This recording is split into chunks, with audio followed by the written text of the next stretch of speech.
Good morning, everybody, and welcome to the March 21st, 2018 YourLIVINGBrand.live show. Welcome to spring. It is beautiful. It is a great day, and I want to welcome you to the show.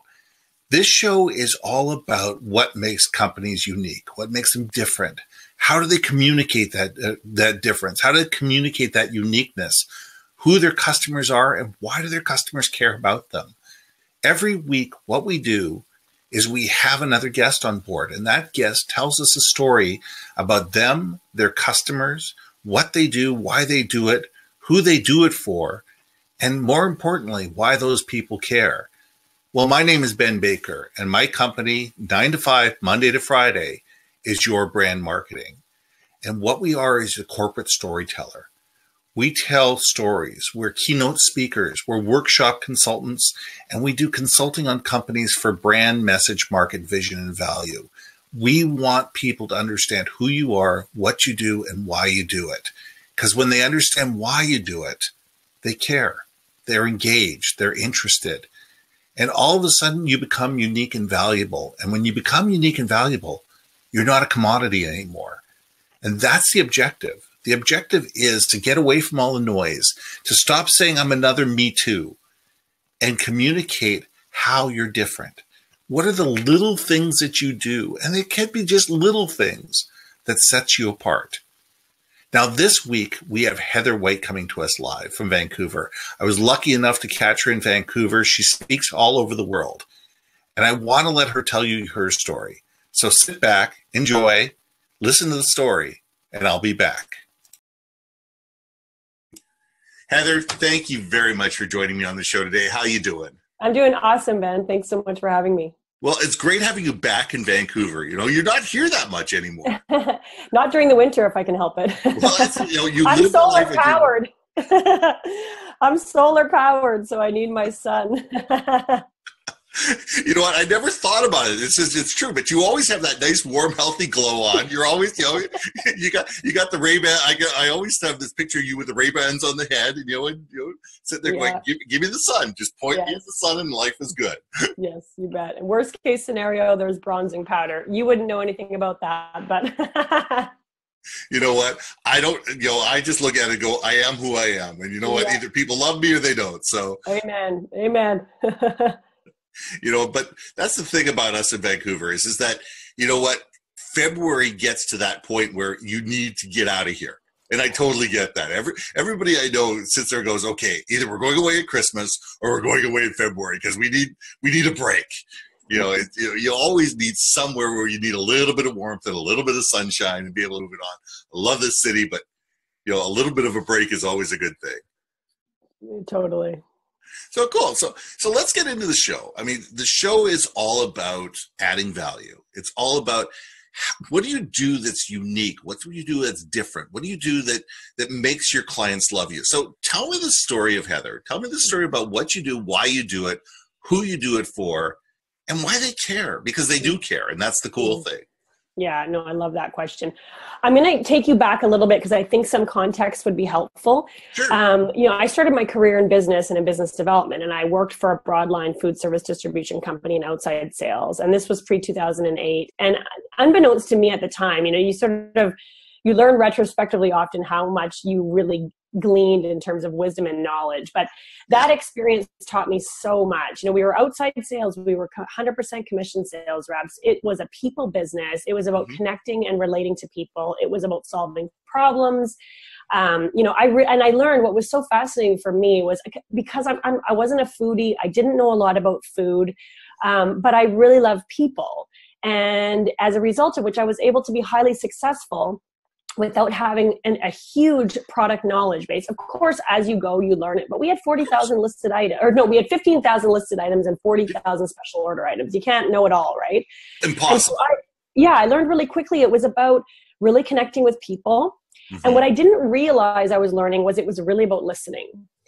And I bring that up because that is something that I think is a hugely honed skill that I have today in the work that I do. But to give you just a little bit more background, like nearing the end of that tenure at where I was working, I also became a trainer. Okay. And this was a time when I really discovered how much I loved taking people from A to B. You know, Right. I'd pick up a new sales rep who's just been hired. They'd get in my car and I'd say, okay, so let's go do some cold calling. And, you know, the color would drain from their face and they're like, what do you mean? What do you mean? It's the first day. Oh, I don't want to, you know, we're just going to knock. And I said, no, we're just going to go knock on some doors and go meet some people and see what happens. And it was so nice to drop them off at the end of the day to realize, wow, that actually was hugely rewarding. We just connected with people. We gained a lot of knowledge and information. We've got a whole bunch of notes and follow up and things we can do. And it wasn't so scary. And I made it a point to take new reps cold calling because it was something that hadn't been given to me as a training until I sought out some mentorship internally. And I said to a few of my colleagues, like, help me with the cold calling thing. Because I had built it up into this big, scary monster. And I was lucky enough to have a few colleagues and friends that really mentored me in that department. So it was really important.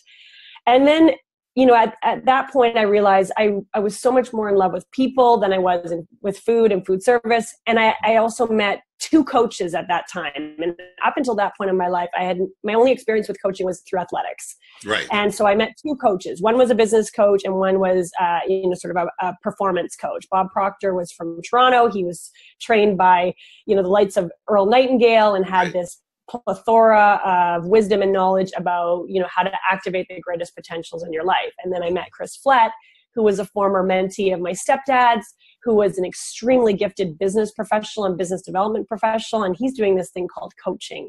Wow. And one day I'm having, playing a round of golf with Chris, and he says to me, because so we're sort of in this dialogue saying, I love people. I love training. I love taking people from A to B. And I love this coaching thing. This is amazing. This has gifted my life with so much wisdom and knowledge. And he looks at me and he says, you know, I'd be interested in funding a startup for you if you want to take your experience from the corporate arena and what you're learning and start your own consulting and coaching company. But you've got to quit your job by Monday. Yeah, you've got to quit your job by Monday. Oh my God. And this is on a Thursday. And so I did. But I say all that because, you know, when you ask what's unique and what do clients love about you? So I think there's 2 really main things for me. One is that I'm able to understand business. Yeah. Even though after a number of years working in partnership with Chris and working strictly on business development coaching and, you know, really strict kind of like sales funnel development, niche market development, really tracking numbers, P&Ls, like just focused on the business development growth, I realized I cared so much more about the people, right? So again, it showed up. So in 2011, I went out on my own and I took everything that I had learned from business development and business, and I took everything I was learning from like mindfulness, spirituality, you know, the potentialities within each of us. And I sort of have this hybrid now. Right. You mashed them all together and made the best of both. You got it. And so what makes me unique, I think, is I'm deeply passionate about people and potential. Yeah. I have, you know, my passion is spirituality and, you know, why are we here on the planet? What's the soul call? But I have a really unique situation because I don't just do that. I really do understand business and I really do understand metrics, and I understand that in order for us to explore our potential, in order for us to explore our self-realization, like sort of those bigger questions, we need a foundation to stand on. Right. So that's kind of the story of how this came to be. And it's 2007 was when I launched. And so here we are in 2018. And you were what? You were 12 when you started, right? I was 25. Wow. You know, it's amazing. I mean, you've done an incredible job in the last 11 years. I mean, I'm just watching, you know, your growth potential, just watching where you've gone in the last 11 years. And it's an amazing thing. But, you know, the one thing that struck gold for me was the humanity in business. And it seems to be the one factor that tends to be missing in a lot of corporations is the humanity. We're in a world where we have a cycle where there's 60 to 70% disengagement within the workforce. And a lot of it is the fact that, you know, management doesn't trust employees because they feel that the employees are going to stick around for 13 months and go. So why should we spend the money to train them? And employees don't feel that they're getting the opportunity to succeed and to advance. And it's that cycle, that circle that we've put ourselves in as corporations that has led to the point where we're sitting there going, HR departments are pulling their hair out because they're constantly looking for new talent and constantly looking over their shoulder to say who's jumping ship. So I mean, you've got to be right in the epicenter of that. It's such a good point that you bring up. And I have this conversation at best and battle at worst with people on this, because I think there is a solution. And for me, it's really about us zooming out our lens, right?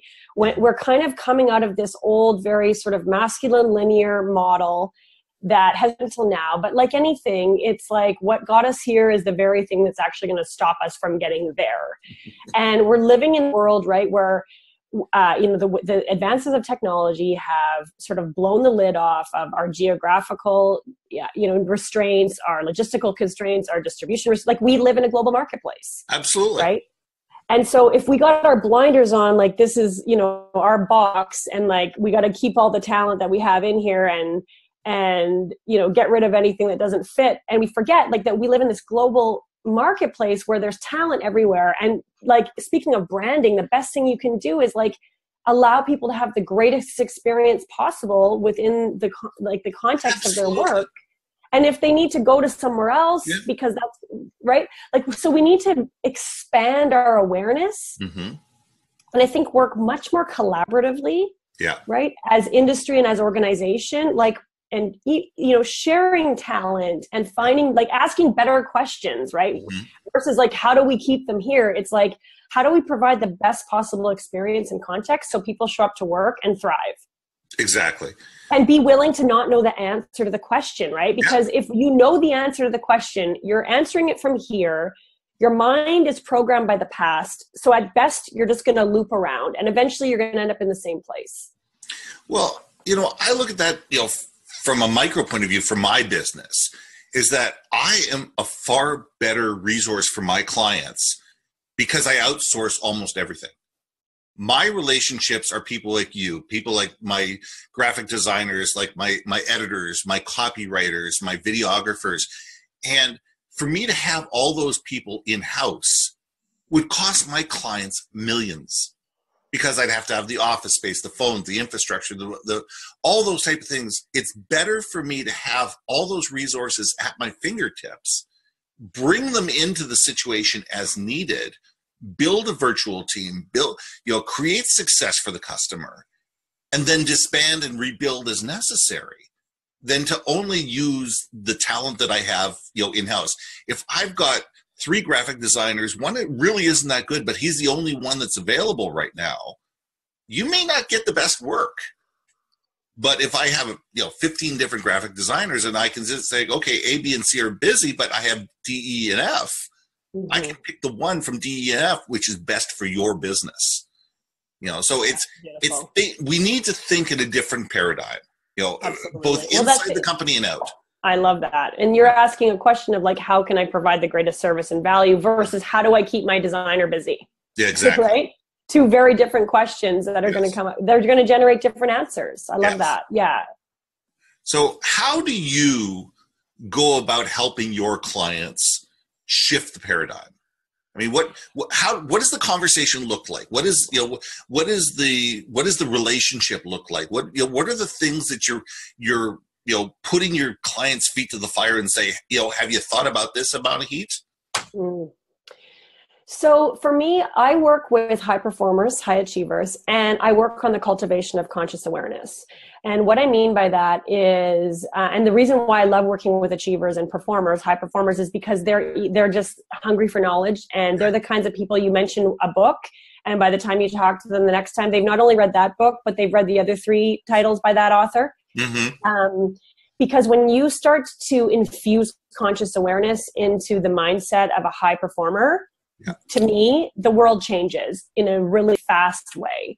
And that's what I'm interested in. Like, I'm not personally that interested in incremental change. I'm interested in transformation, and I'm interested in like massive shift. Right. And I see that by, working with the right people and having the right incremental shifts within their life. And then the trickle down and ripple effect of that is enormous.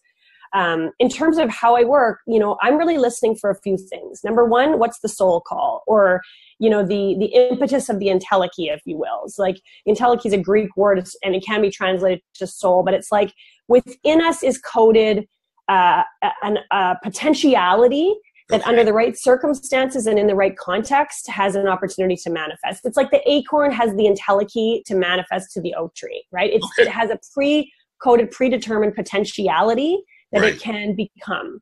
Doesn't mean it will, right? Because if I stick an acorn in my metal filing cabinet in my office, the chances of it manifesting into an oak tree go down exponentially. I mean, we've all seen a flower poking through the cement in New York City, so we know there's something, but the chances, right, are slimmer. Exactly. So I'm interested in listening about that. And you never get to that work until you have the foundation of, you know, your security. Right. And so I like to work with people when they hit that wall of they have sort of achieved everything that their achiever nature gives them access to. And now they're hitting that wall of realization that this isn't how I thought I was going to feel, or this isn't, there's something else in my life that I can sense is wanting to come through. And I don't know what to do with that. And because we live in a culture that's very rational focused, it's very masculine oriented, and I don't mean male, just masculine in terms of linear way of operating. It's like set the goal, reverse engineer the goal, work the steps, reach the goal, check the box, right? And at some point that starts to become unfulfilling for people. And that's when I like to work with them. So I like to listen for what that is. The interesting thing about the way that happens in somebody's life is it happens via unfolding, not via goal achievement, right? So it's basically, it happens from the inside out, one step at a time, right? It's like that old saying, you don't get to see the whole staircase, you just get to see the next step. So it flies very much in the face of everything that they have been conditioned and socialized in terms of a paradigm to work within. Right. And it involves two really important things. One is a deep sense of receptivity and listening in their own life. So it's a cultivation of a consciousness within their inner world. And two is huge courage. Because every step is going to ask them to do something that inner egoic voice is going to scream in resistance again, because it's going to be new. It's going to be a new way of showing up in the world. It's going to be an action that's outside of the paradigm that they have been, you know, socialized and culturalized into living within. And as a result of which, literally their life changes, the world changes, right? There's this massive shift in consciousness. By the time I'm done with them, they better think differently. They're showing up differently, and their life as a result of which is orienting from a completely different place, and they're getting very different results. And that's amazing, because it's trust in the unknown. You know, it's jumping off that cliff, knowing sooner or later you're going to hit ground, and it's going to be ground you've never seen before. But there's ground down there somewhere, and you eventually are going to be fine. You just may float around and flop around, and you know, and be uncomfortable for a while you're getting that ground back underneath you. You know, and that getting you to that next level. And that's a scary place for a lot of people. I mean, that's a very scary place, especially people that have been high achievers their entire life. They've set goals, they've achieved them. They set goals and achieved them. They know exactly where the horizon is. They know exactly where that next, dragon is they need to slay. They know exactly where they're going. And to all of a sudden put them in a place where they have blinders on or blindfold, that's going to be terrifying for a lot of these people. It's going to make them better in the long run, but it's building that trust in you that you will be the guide that will take them there. And that's got to be a big challenge. Not only is it a challenge, but honestly, what it is it's such an honor. I mean, to sit in this, my job is to hold that space, right? Yeah. And I cannot offer any of this without living it myself. And so this is my practice in my life as well. So otherwise I'm just, feeding them knowledge. Like I could read it in a book and give them the knowledge. Yeah. But if I'm not giving them the key that unlocks the knowledge to wisdom, which can only happen by me having a lived experience of it, I'm not providing any service. Right. And so it is scary for them. Absolutely. But these people are ready, right? Because they have this intuitive awareness that one more zero at the end of that paycheck, one more trip, one more car, one more this, one more, it's not going to do it. They already know that, right? So they're ready. Right. Yeah. So they've gone beyond the point where, they're already taking the trips to the Bahamas. They already drive the really nice car. Their kids are already in the private schools. They've already, their retirement is already taken care of. They're not worried about any of that. Now they're looking for a higher purpose. And, it's those leaders that are sitting there saying, okay, what's the legacy that I'm going to be able to leave? What's the transformation that I can make either within my company or within my society or within the world itself, depending on what their goals are, and how do I get there? And that's that next, you're right, that's that next plane level. And it comes from people that are already comfortable with their own achievements. And if you're not comfortable with the fact that you've already, been there, you've already done that, you already got the gold star, you'll never be there. You'll never be able to get to that next level until you have a belief that you are enough without it. Amen. That's exactly, you nailed it. Yeah. The first shift is the orientation on which they're standing, right? The foundation. And for achievers, and having been an achiever and am an achiever, Mm-hmm. we usually start from the bedrock of I'm not enough. It's like when I get this, Yes. right? And so as soon as I get that 80-inch color TV, it'll be enough. Yes. Yeah. Right. And we've had, at this point, have had too many experiences of that not being true, right? Yeah. So we start to wake up to the realization that this is actually a lie. But the first thing we have to do is change our orientation. We have to start navigating from a place of awareness that I am, right, a resourceful, generative, powerful, capable, competent, right, connected, conscious being with a contribution that only I can make. Absolutely. And so that is the first order of business, is to start orienting from a different bedrock. And that's, as I said before, that's a paradigm shift. Absolutely. And that's a paradigm shift. And it goes from being, it's not about me anymore. It's about how I can help change my world. I've done what I can for myself. Now, how can I help others?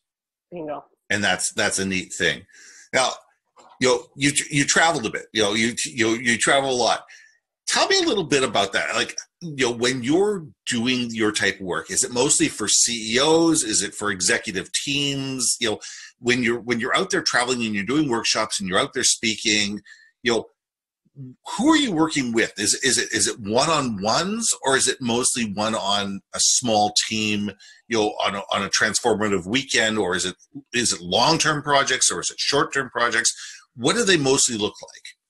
So the majority of my business is one-on-one coaching. Okay. And yes, I do, and have traveled all over the world doing small group training, executive coaching, executive team transformation, all of the above. Yeah. And there is something really magical that happens in a group think as well. Mm-hmm. I will say that. It just depends, right? The work that I'm doing, right, is at such a deep level. Sure. That, let's just say I haven't found the way to do that in sort of a group format, especially within the context of a corporate arena, because we can't help but have some walls up when we're in that context, right? Right. So when it comes to your self-actualization, when it comes to the cultivation of your conscious awareness, I found a sweet spot and a level of mastery in terms of doing that one-on-one. Gotcha. In the bigger group stuff, we're talking more about, consciously cultivating some self-awareness in terms of how I'm showing up as a leader, how that's affecting the people in the room, how am I, creating a context to allow my team to thrive, Sure. Kind of pointing out blind spots, talking about like personal branding, talking about, what is that conversation that your team's having about you when you're not there. I kind of pride myself on brutal honesty with love, because people just need to know the truth. They just need to hear the truth. It's like, you are coming across as a total jerk and people are shutting down in your presence, and that you're not getting the most out of your people, not because there isn't something there for them to contribute, but because there's an air of fear, like the second you walk into the room. And so as a result of that, people are not performing at their best. Right. And that can be hard to hear. It's really hard to hear, it's as a leader to be told that you're not being a leader. You may have the authority, you may have the position, you may have the business card in the corner office, but you're not being a leader. You're not enabling your team to be the best team they can be. Right. And that's got to be a hard thing for any uber successful person to hear, that they've succeeded in spite of themselves. They're not liked, they're feared, nobody trusts them. They may have been successful, they may have the corner office and the big salary, but it's how are they thought of when they're not in the room. That's got to be a tough thing, a tough conversation for you to have at times. It is, but again, I'm an advocate for the authenticity. I like to look behind all the layers of the stuff we like to put out and see that like unshakable, immortal diamond that's inside that I know has the same desires that everybody in that room has, which is we all want to show up. We want to do what we were born to do. We want to contribute in the greatest possible way, because that's what allows us to feel those levels of fulfillment and contribution that we're all after. Mm-hmm. So, not everybody's ready to hear it, and not everybody's my client. That's fine. Right. Yeah. But the ones that are really asking the question, and I honor them so much, because that is such a brave thing to ask. Where am I contributing to the breakdown here, and what can I do? How can I show up differently in order for us to thrive? Right? It's such a humble question. Absolutely. Right? And for the most part, the reason we're showing up that way is nothing less than habit. Mm-hmm. Right? It's just, we lean on that. We know what the results of showing up that way are going to be. Right. And let's not underestimate the fact that these executives are under enormous pressure, right, to answer to shareholders at the board meetings every single month, right? And so for them to make a leap of faith is huge, because they've got this massive pressure on top of it, right? For me to make a leap of faith, right, I have one assistant, right, and right. But I always have to remind myself of the context that they are in, right? For them to make a leap of faith is so enormously courageous. But again, for me, the juicy part is the ripple effect of that, right? When an organization of 800 or 1,000 people shift, that to me is so rewarding to know that those people are showing up into an environment now where there's an invitation for their soul to come to work. That makes me elated beyond words. Well, let's face it, when a leader is self-fulfilled, if they're self-confident, if they believe in the mission vision of what they're doing and why they're doing it and who they're trying to help, that trickles down to the entire organization, and the culture gets better, and the company gets better, and the clients align with the company better, and it's more profitable. It's amazing when you start looking at things from that perspective, instead of saying, how much money did we make this month? What was our cost per share? And when you start thinking about saying, how can we take care of our customers, and the customers include the people within our company, and be able to make them enabled, make them, give them the power to make decisions, give them the authority to be able to make mistakes and be able to own them. You know what? The company gets better, and the company becomes more profitable because it's more valued by the shareholders and the people that are buying from them. Absolutely. So you're right. There is that enormous trickle effect, and that's great work. I mean, it's hard work. Sometimes I'm sure it's frustrating work, but you know what? It's got to be really gratifying when the work is done and you can see that the benefits of it. Hugely so. Hugely so. Yes. Well, listen, let me ask you one last question. Then I'm going to let you go, because we got you're going. Let's get back to that question we've asked a couple times about other people, but now about you.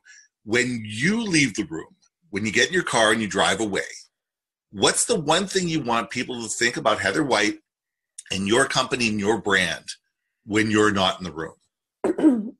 So my answer to that is a little different, and the reason is because what's really important to me is not that my presence, not that my, again, because I'm a personal brand, right? It's not that they're so focused on me. What I want that conversation to be when I've left is about something that has woken up within them, something about me being there and the conversations we've had and the insights that have been uncovered reminds them of their own greatness. And suddenly they're having a new conversation with themselves.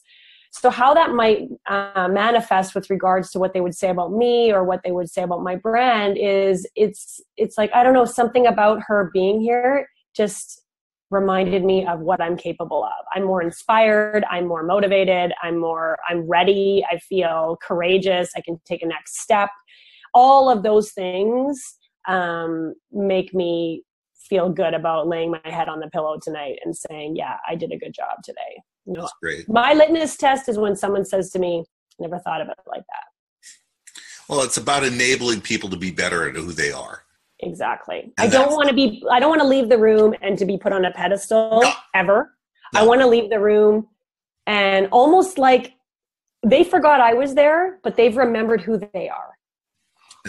And that's a wonderful place to stop. Heather, thank you for being part of the show. Hang out in the green room. I'll be right back. I just want to say goodbye to everybody. Okay. Thanks, Ben. Bye, everybody.